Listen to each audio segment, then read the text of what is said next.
नमस्कार, संगीता किचन रेसिपीमध्ये तुमचं अगदी मनापासून स्वागत आहे बघा. आज इथं आपण मस्त अशी कवळी लसलशी ते गवार घेतलेली आहे पहा आणि अक्षरशः कवळी म्हणजे अक्षरशः कडक अशी पटकन हातावर घेतली की तुकडा होतो. चला गवार अगदी स्वच्छ धुवून घेतलेली आहे आपण पाहू शकता. आता इथं गॅसवर कढई ठेवलेली आहे. कढईमध्ये टाकायचं आपल्याला तेल. तेल अक्षरशः तुमच्या अंदाजाने टाका. कोणाला किती आवडतं, कोणाला किती आवडतं ते. आता मी अक्षरशः थोडंच तेल टाकलेलं आहे, जास्तही नाही. त्याच्यानंतर तेल तापलं की आपल्याला लगेच जिरी आणि मोहरी टाकायची. मोहरी जिरी छान तडतडून द्यायची. आणि जास्तही तेल तापवायचं नाही, कारण की आपली मोहरी जिरी जळण याचीसुद्धा काळजी घ्यायला लागते.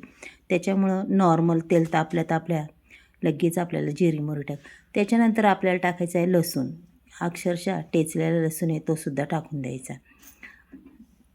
आणि मैत्रिणींनो, अक्षरशः टिफिनसाठी घाईच्या कामामध्ये झटपट होणारी ही गवारीची भाजी.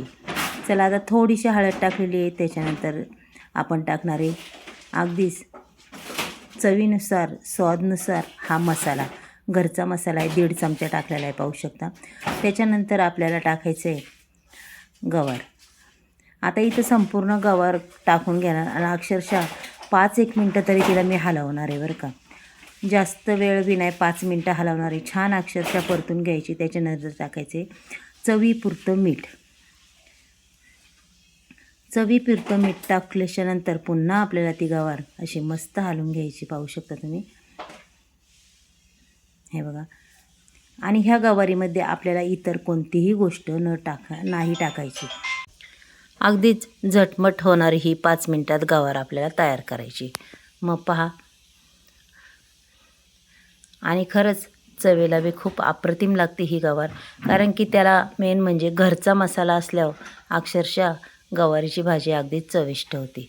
मग चला आता इथं गवार आपली अशी पूर्ण आपण हलवून घेऊया बघा. 5 मिनटं परतल्याच्या नंतर पहा अशा पद्धतीने संपूर्ण परतायची आपल्याला ती गवार. फक्त परतायची, थोडीशी मेहनत घ्यायची, बाकी त्याला काही नाही. हे बघा. आता त्याच्यात आपल्याला वतायचं आहे अक्षरशः अर्धा ग्लास पाणी वतणार आहे, जास्तही नाही पाहू शकता तुम्ही. आणि पुन्हा ती गवार आपल्याला मिक्स करून घ्यायची आहे पहा. आणि लगेच आपल्याला झाकण ठेवायचे. गॅसची फ्लेम थोडी कमी करायची आणि झाकण ठेवायचे. त्याच्यानंतर पुन्हा आपल्याला 2 मिनटांनी झाकण काढून पाहायचं आहे मैत्रिणींनो, पाहू शकता तुम्ही. हे बघा. आता इथं पुन्हा मी गवार अशी खालवर करून घेणार आहे बरं का. गवार खालवर करून घेणार आहे आणि गवार आपल्याला चेक करायची एकदा. अजूनही थोडीशी बाकी. कमीत कमी ही 80% गवार तर आपली झालेली आहे. मग चला आता पुन्हा झाकण ठेवून पुन्हा आपण नंतर पाहायची ही गवार. त्याच्यानंतर आपल्याला अक्षरशः इथं मी 2 मोठे चमचेचं माना शेंगदाण्याचा आबडधोबड कूट टाकलेला आहे पहा. आता पुन्हा तो कूट आणि ती गवार आपण हलवून घेणार आहे. अक्षरशः चांगल्या पद्धतीने मिक्स करायची पहा. कोणतीही गोष्ट चांगल्या पद्धतीने मिक्स केली की अक्षरशः आपली भाजी व काही असू दे अगदी छान होतं. आणि पहा मैत्रिणींनो, आता ही गवार आपली अक्षरशः मस्त अशी झालेली आहे. तुम्हाला आवडली असेल तर नक्कीच सांगा. एक लाईक करा, एक सबस्क्राईब करा. चला मैत्रिणींनो.